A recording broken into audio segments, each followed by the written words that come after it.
Olá, tudo bem com vocês? Vamos mais um dia nos divertir aqui no canal. Olhando aqui para a tela, vocês devem estar se perguntando: o professor Jefferson mudou de área, agora ele é professor de História? Nem só de cálculo vive a matemática e física. Aqui vamos trabalhar um pouco na aula de hoje a história da matemática. Por isso que você está vendo essa tela com a linha de tempo aqui, ó, desde a pré-história até a nossa idade contemporânea. Veremos se a matemática de fato surgiu simplesmente em um passe de mágica. Então vamos lá. Dando início, vocês estão vendo aqui uma imagem retratando a civilização antiga egípcia. Observe que dessa imagem aqui demonstra que ela estava bem desenvolvida nesse período. E de fato retrata alguns achados arqueológicos que demonstram isso. Que os egípcios eles tinham um conhecimento muito avançado. E é aí que entramos com a parte da matemática. Eles também se desenvolveram muito nessa área. Observe que é uma civilização muito bem organizada, que precisava de conhecimento de geometria, de dimensões específicas para construir barcos, lembre-se também das pirâmides. Então a civilização egípcia tem muito a nos fornecer. Mas não só foi esse tipo de civilização que trouxe contribuições para a matemática. Veremos outros tipos de civilizações que corroboraram com a evolução da matemática, até chegar nos tempos de hoje. Então, já tenho noção que a matemática não surgiu do nada. E também não será do nada que você vai aprender ela. Isso é um processo gradual. Então, tenha paciência e calma. Não ache que matemática é um bicho de cabeça, porque às vezes o aluno quer aprender de uma hora para outra. E não é bem assim. Estou aqui para demonstrar isso para vocês. Em si, a matemática em muitas áreas de conhecimento depende estritamente da transmissão desse conhecimento para civilizações posteriores. Isso só foi possível através da escrita. Então, é de extrema importância compreender quando se deu a primeira datação histórica da escrita. E aqui podemos ver que foi por volta de 3.500 anos antes de Cristo que se tem a primeira forma de registrar as informações da civilização para passar para a próxima. Porque antigamente as informações eram passadas de pais para filhos. E isso, com certeza, as informações se perdiam, porque não se passavam todos os detalhes especificamente. Então, com a escrita, isso mudou. E o primeiro modo da escrita era através do método de cunha, que foi conhecido como escrita cuneiforme. Então, essa escrita se dava através de fazendo associação do primeiro tipo de folha, né? Hoje utilizamos as folhas, fazendo impressão de livros e vários tipos de documentos. Só que isso também foi evolução. A primeira folha, assim por dizer, era uma tabulação de argila, uma parte de barro, e aí, enquanto esse barro ainda estava úmido, essa argila, eram utilizados palitos ou qualquer tipo de material que você conseguisse escrever ou fazer desenhos nessa argila. E depois colocava ela para secar. Um exemplo que você está vendo aqui é o fundo da imagem. Isso aqui é um tipo de escrita cuneiforme. Cada símbolo desse, para aquele povo, para aquela civilização, transmitia algum tipo de informação. Hoje conhecemos essas figuras como pictogramas. Ok? Não sei se vocês já ouviram isso alguma vez. Pictogramas. Então, através de um símbolo, eu consigo transmitir uma mensagem para o povo que a conhece, né? Para você entender a mensagem, você tem que conhecer esses símbolos. Então, hoje, se tem muitos materiais, a arqueologia encontra muitas tabulações de argila com esses pictogramas, com escritas cuneiformes, que ainda não conseguiram decifrar, por causa do tipo de informação que é contida ali, que o homem atual não consegue entender ainda. Então observe que tem muita coisa a ser descoberta ainda. Ok? Vamos dar mais outros exemplos aqui de pictogramas. Vocês com certeza já viram isso em algum lugar. Com certeza, com certeza. Como eu já vi tocando no nome dessa civilização egípcia, vocês devem ter visto muitos em novelas, em filmes, em séries, que retratam muito bem esses pictogramas. São desenhos, símbolos, que transmite informação. E você precisa conhecer esse tipo de informação. Ainda é preciso estudar o que cada símbolo quer dizer. Isso aqui é outro tipo de pictograma. Ó, nesse bloco aqui, ó, quantos símbolos existem, né? E em filmes, né? Retrata muitos em filmes. Vocês simplesmente estão assistindo o filme, estão no lazerzinho, pá, tá, e não estão atentos às informações que estão contidas no cenário. Observe que isso aqui são pictogramas. Esses pictogramas, quando se relacionam aos egípcios, também chamada de hieróglifos, né? Mas, de um modo geral, são pictogramas, né? Não só foram os egípcios que utilizaram essa forma de escrita.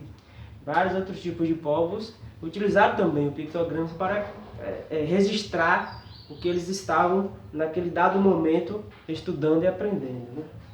Deixou de ser passado de pai para filho, de boca a boca, agora através da escrita.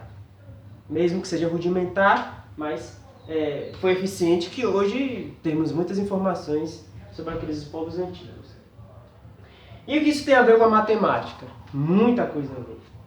Se eu estou aprendendo alguma forma de contagem, se eu estou iniciando um entendimento sobre um tipo de ciência, como é que eu vou passar essa informação? Como é que eu sei que a matemática surgiu? Um dos povos que deu início à matemática foram os egípcios. Como é que eu sei disso? Através dos achados arqueológicos, com esses símbolos pictogramas, se tinham certos estudos, registravam as medições, como é que eles faziam, para construir cada estrutura de certa plantação, enfim. E associando a esses pictogramas, vamos entender um pouco a matemática para a gente dar continuidade. Então, outro povo que foi bastante importante na matemática foram os gregos. Os egípcios, babilônios, eles utilizavam a matemática de forma para necessidade em dado momento, na dada situação. Eles não ensinavam matemática tipo hoje na escola, né? Vocês vão para a escola, estudar matemática, estudam vários tipos de assuntos, equação de primeiro grau, segundo grau, expressões numéricas, expressões algébricas, aí vocês ficam, com tanto assunto é esse, eu nem vou usar no nosso dia a dia. De certa forma, esse questionamento de vocês faz sentido, porque a matemática não surgiu assim. Ela surgiu de acordo com a necessidade. Se eu estou precisando fazer uma contagem de quantos animais eu tenho em minha fazenda, pronto, eu preciso usar matemática para isso. As outras coisas não existiam esse pensamento de estar ensinando a matemática para diversas áreas. Essa ideia de ensinar matemática para diversas áreas, mesmo que não fosse usar no seu dia a dia, foram dos gregos. Tanto que eles batizaram esse método de estudo científico, usando numerologia e contagens, formas geométricas, foram eles que chamaram de matemática. Vamos ver aqui? A palavra matemática tem origem na palavra grega matema, que significa ciência, conhecimento ou aprendizagem, derivando daí matemáticos, que significa o prazer de aprender. Então, o matemático, ele tem prazer em aprender. Então, vocês estão vendo um matemático aqui, né, que se diverte muito quando está estudando a matemática. Uma coisa que eu queria abrir um parênteses aqui, contra essa palavra aqui, matemática chamada de ciência. Quando eu estava no meu curso de biologia, a professora estava definindo ciência, né? Ela queria mostrar que a biologia era uma ciência, e aí através disso ela começou a comparar com os outros tipos de ciências. E ela acabou comentando que a matemática não era ciência. E eu me indaguei, eu já fazia o curso de matemática paralelamente à biologia, e eu me questionei, como assim? Meu professor lá disse que matemática é ciência, ela está dizendo aqui que não é, aí eu questionei a ela. Ela falou várias coisas, eu ainda fiquei na dúvida e fui pesquisar. E aí, nem ela estava errada, a professora de biologia, e nem o professor de matemática. Porque não há um consenso para muitos estudiosos se a matemática é ciência ou não. Há ainda uma discussão sobre isso. Eu posso fazer um vídeo depois mostrando porque ainda há essa dúvida sobre se a matemática é ciência ou não. Mas de um modo geral, todo mundo considera, todo mundo não, né? Uma grande maioria de cientistas considera a matemática assim como ciência. Outra parte, uma minoria, não. Mas eu considero sim a matemática como ciência. Ok? Fechando parênteses, vamos dar continuidade. O que é matemática? É a ciência que estuda as quantidades, as formas, as relações espaciais e as relações entre a quantidade e espaço. Observe que só nesse parágrafo aqui temos o seguinte, nesse tópico aqui temos o seguinte. Quantidade, que vem das 4 operações, as formas, que são as figuras geométricas, as relações espaciais, que é entender o ambiente que você vive, e aí você correlacionar as medidas, as operações matemáticas e estudar com as formas geométricas. Né? E observe que na escola você vai estudando assim. Na escola você vai primeiro lá no quinto, quarto ano, estuda as 4 operações, depois você vai entendendo um pouco as formas geométricas, o que é um triângulo, o que é um quadrado, o que é um trapézio, aí vai para o pentágono, o octógono, e aí vocês vão vendo figuras mais complexas. E aí depois você vai começar a entender agora as figuras espaciais, como é um cubo, um paralelepípedo, um cilindro, então você vai evoluindo. Aí depois você vai aprender a correlacionar as 4 operações, volume, cálculo de área, perímetro. Então observe que a matemática ela é assim, gradativa. Entenda, compreenda. Que até na história foi assim, ela não foi de uma hora para outra. Então, se você não está conseguindo compreender a matemática agora, tenha paciência, que aí você vai aprendendo de acordo com o tempo, Mas não deixe de confiar que você vai aprender. Se você abandonar, é que você não vai aprender mesmo. Mas se você for gradativamente aprendendo passo a passo a matemática, com certeza você vai ficar expert nessa área. Escute bem essa dica, hein? Continuando. A matemática também pode ser definida como uma linguagem usada para expressar determinadas capacidades dos seres humanos, como a de se relacionar coisas, medir e avaliar grandezas e formas. E aí a gente pode entrar em várias áreas, né, que se utiliza muito estatística, probabilidade, que são outros ramos de conhecimento dentro da própria matemática, que com certeza farei um vídeo sobre isso, né? Que se você souber trabalhar com ela, você vai poder começar a ganhar dinheiro cedo, até antes mesmo de sair da escola. Mas isso vai ficar para outra aula. O vocabulário dessa linguagem é formado por símbolos, como algarismos, letras, equações, figuras, formas, gramática. Aqui entra a parte que vocês tanto reclamam, né? Porque existem letras na matemática.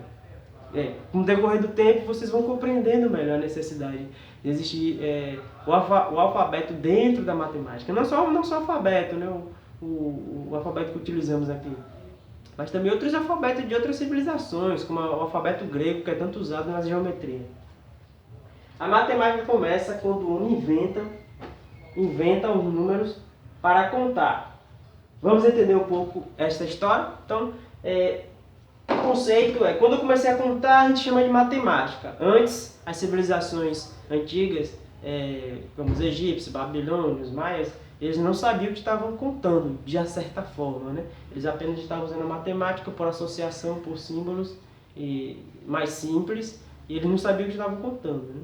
É a partir dos gregos que eles começaram a aprimorar mais essa ideia. Mas enfim, já era matemática. A matemática já estava sendo usada no dia a dia. Como surgiu o número? Alguma vez você parou para pensar sobre isso? Já parou para pensar como é que surgiram os números? Não só com os números, eu gosto muito de relacionar a matemática com todas as áreas de conhecimento. A matemática não é isolada de português, de geografia, de história, como vocês estão vendo aqui, estudando história dentro da própria matemática. Então a matemática não é um tipo de ciência isolada das outras.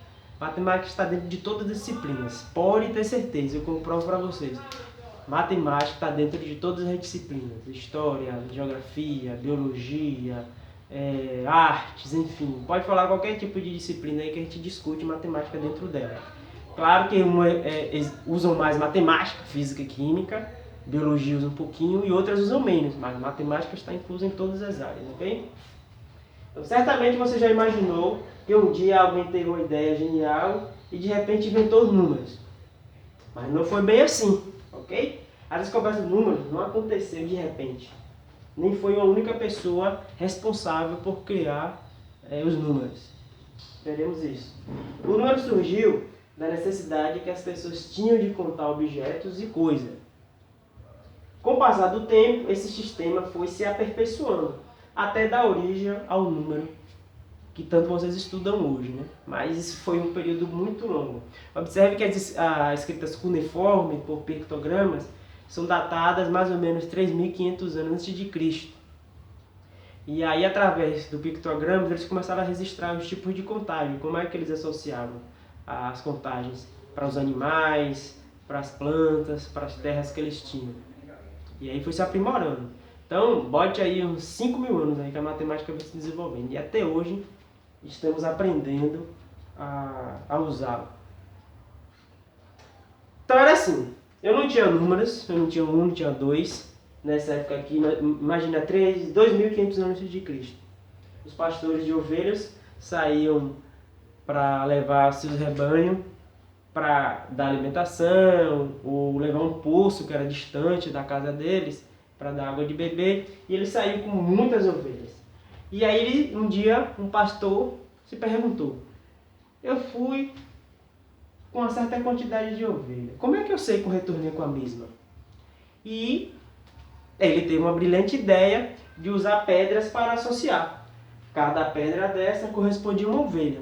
Se tivesse uma pedra sem associação com outra ovelha, significa que se tem pedra a mais, significa que está faltando ovelha e ele tem que correr atrás dessa ovelha que tinha se perdido. Então assim já começou a primeira forma de contagem, por associação.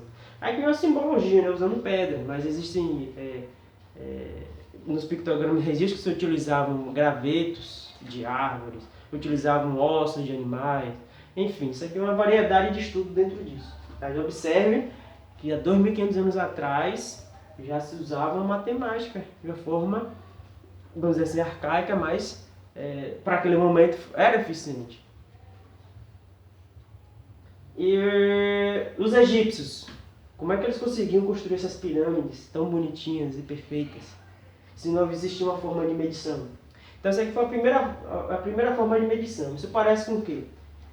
Você tem distâncias fixas de um ponto a ponto em uma corda, que você consegue determinar a medida de um ponto a outro. Isso daqui com certeza se lembra uma fita métrica. Então isso aqui já foi a primeira fita métrica. Podemos dizer que os egípcios criaram a primeira fita métrica. Só não tem as submedidas, né? Eu tenho 2 metros e 20 centímetros. Isso aqui a gente não conseguia ter ainda porque, obviamente, estavam desenvolvendo a matemática. Mas foi eficiente. Se não tivesse sido eficiente, com certeza as pirâmides não teriam se deteriorado e hoje não sabiam nem que existia pirâmide.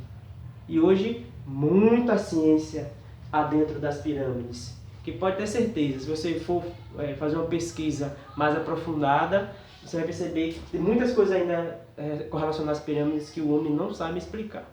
Assim como os pictogramas, os hierógrafos dentro das pirâmides, eles não entendem muitas informações ainda, porque o conhecimento de como se traduzia aquilo ali foi perdido. Né? Nem os povos que vivem lá no Egito conseguem ainda interpretá-los. Ok? Então aqui tem o primeiro registro de uma fita métrica. A gente pode também associar a uma trena, né? Que é usado por pedreiros em casas, que faz modificações em suas casas sem contratar um especialista, também utiliza muito, como eu tenho aqui em casa. Então aqui é o primeiro registro de uma forma de medição, interessantíssimo, né? Isso até faz sentido, né? Você pode dizer, será que isso aqui não é invenção? Mas faz muito sentido. Eu estou aqui comentando só das pirâmides, mas imagine você construir uma civilização mas todo esse aparato tecnológico teria que ter uma matemática já bem desenvolvida, com certeza. Então a história tem muito a nos dizer. Basta vocês utilizarem um pouco o intestino. Lembra que eu fico brincando na sala? Então vamos lá. Aqui é a forma de medição dos egípcios. E aí vamos dar agora uma aprimorada. Como é que eles faziam essa forma de contagem? Observe como é que eles faziam os registros deles, né? A unidade eles usavam o palitinho. E todo mundo, com certeza na escola, um dia aprendeu a fazer contagem usando o palitinho. E aí eu quero chamar a atenção aqui de alguns colegas professores. E até vocês, alunos, que ficam com medo.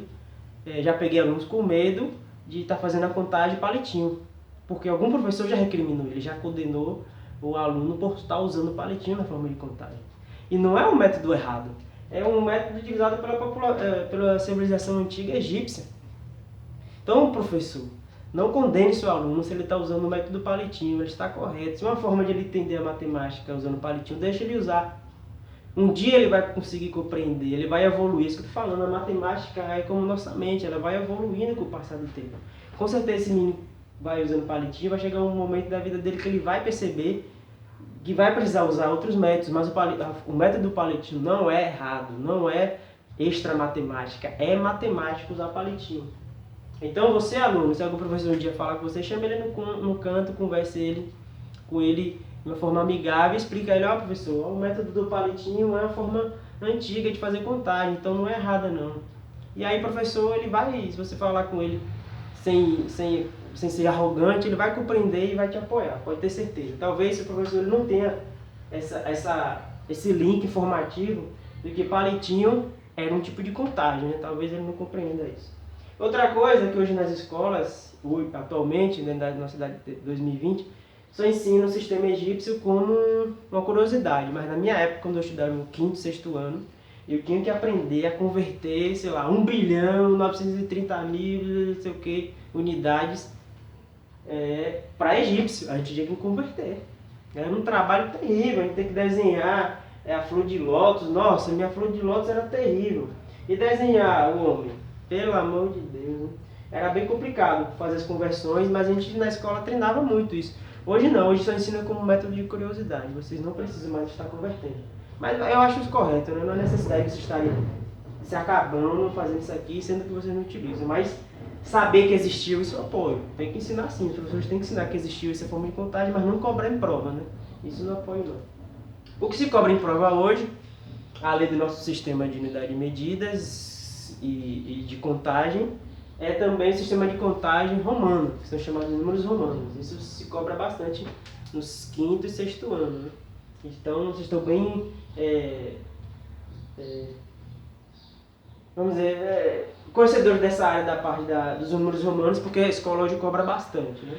Só curiosidade, porque às vezes eu já percebi em alguns alunos, que eles não reparam que o zero não pertence a esse sistema de contagem. Então, o zero não pertence nem ao sistema de contagem de números romanos, e nem os egípcios, porque esse sistema o algarismo zero foi criado depois. Aí eu posso fazer um vídeo explicando, né, que foi um processo. Esse sistema aqui de contagem é dos maias. Observe que eles já tinham uma noção do zero. Não era como um símbolo que a gente tem hoje, mas ele já tinha uma simbologia para indicar o nada, o vazio, o conjunto vazio. Eles já utilizavam uma simbologia parecendo um olho, né? Mas já começou a ter ideia do zero. E a contagem das unidades era através de bolinhas, que aí eu chamo a atenção novamente. Eu já vi alunos fazendo a contagem por bolinhas e professores reclamando também. Não, eu não quero que você conte por bolinha, o que é isso? Nunca vi na vida você aprender a contar, somar com bolinhas, nada a ver, velho. Sistema de contagem por bolinhas existiu também, tinha um certo tipo de povo, então pode contar por bolinha tranquilamente. Deixa o menino ser criativo, deixa ele evoluir. Isso faz parte da matemática. A matemática foi assim também, foi evoluindo com o tempo. Deixe os meninos evoluírem. Ok? Isso aqui é o sistema de contagem dos maias. E aqui é o sistema de contagem de Babilônia. Também é diferente, ó. Observe que usam parecendo aquela flor de lótus, parece um pouquinho, né? Mas aí um dia eu posso tirar para a gente compreender um pouco mais sobre os babilônicos, porque aqui existe uma história bem grande, eu não quero me prolongar no vídeo, só quero te mostrar que existe, mas eu vou fazer vídeo com certeza falando sobre os babilônicos por causa do sistema sexagesimal. Que troço é isso, professor? Relaciona ao tempo, ó. Observe que 1 hora foi traduzido a 60 minutos e 1 minuto equivale a 60 segundos. Isso foram os babilônicos que a gente trouxe isso para a nossa era e colocamos em um sistema de contagem de tempo trazido dos povos antigos da Babilônia. Então observe como é importante, né, a história. As coisas, observe que a idade contemporânea ela foi criada a partir do conhecimento da Babilônia, um pouco dos maias, um pouco dos egípcios, um pouco, não bastante dos egípcios, muita coisa da Grécia, muita coisa da Grécia mesmo. Comece a observar, não só na matemática, mas na história, na filosofia, em muitas áreas de conhecimento, a Grécia e os egípcios influenciaram muito, né? Ainda tem um povo que não se fala muito, que são os muçulmanos, mas isso aí na aula de história vocês vão pegar esse link um pouco. Então o sistema babilônico eu quero discutir depois. E aí entra no nosso sistema indo-arábico. Ó, indo-arábico, acabei de falar dos muçulmanos. E aí, não foram eles que criaram, foram os muçulmanos que criaram esse sistema, mas eles ajudaram a espalhar por todo o mundo. Em história você vai compreender melhor isso. Pergunta ao professor de história qual a influência dos muçulmanos na matemática. A professora vai contar uma história bem legal. Quem realmente criou esse sistema aqui foram os indianos, os hindus. Por isso que o nosso sistema é chamado de indo-arábico, porque os hindus, os indianos criaram o sistema de contagem decimal, que são 10 números, 10 algarismos, perdão. E os árabes eles acabaram espalhando por todo o mundo. Que aí vocês vão entender por que eles espalharam por todo o mundo nas aulas de história. Ok? O zero, como já tinha dado princípio lá pelos maias, os indianos eles fixaram de vez. Mas os indianos também começaram a fazer o sistema pelo 1, pelo 2, pelo 3, e assim foi até o 9. E depois eles incluíram o zero com muito, vamos dizer assim, processo, né? Não foi de uma hora para outra, não foi de dia para noite. Uma coisa que eu queria chamar a atenção aqui, que os hindus fizeram na criação do sistema decimal, que eles não definiram que o 1 tinha essa grafia, que o 2, que o 3, para os números se tornarem dos primeiros, vamos dizer assim, pictogramas, os primeiros pictogramas criados pelos hindus, até chegar a essa grafia dos números decimais, foram mais ou menos 900 anos. Muito tempo, muito tempo. Então eu vou fazer um vídeo só para explicar esses 900 anos, como é que foi passado até chegar a esses números bonitinhos, né? Só para resumir a história, foram os europeus que deixaram assim bonitinho. Mas a primeira grafia dos hindus não parecia com nada disso aqui, nada, nada, nada. O mais próximo que a gente teria seria o zero, os outros valores é irreconhecível. Ok? Então isso fica para outra história, outra aula. Então, para concluir, vamos lá. Eu acabei falando aqui do sistema de contagem dos egípcios, dos romanos, dos maias, dos babilônicos e dos indianos. E aí vem a pergunta. Tanto sistema de contagem para um mundo tão globalizado, como é que eu conseguiria me comunicar facilmente com os outros países? Se cada país tivesse seu sistema de contagem. Isso seria bem complicado, né? Eu me comunicar com os outros países, sendo que cada um tem um sistema de contagem e eu ter que aprender todo o sistema de contagem. É impossível aprender o sistema de contagem egípcio, maia, que alguns povos ainda utilizam, chinês, babilônico. Então, precisou-se universalizar esse sistema de contagem. Então, o sistema de contagem universal é o que já usamos aqui no Brasil, né? É o indo-arábico, que é esse daqui. Esse aqui é o sistema de contagem universal. Então, não se preocupe. Em todo o mundo, 1 é 1, 2 é 2, 3 é 3, em qualquer parte da Terra, esses números eles são reconhecidos facilmente, porque todas as escolas ensinam o sistema de contagem indo-arábico, além do que já existem lá, né? Os egípcios com certeza aprendem um pouco do sistema de contagem egípcio e aprendem também o indo-arábico, que é universal. Ok? Beleza? Espero que tenham gostado. Qualquer dúvida é só entrar em contato. Até mais! Fui!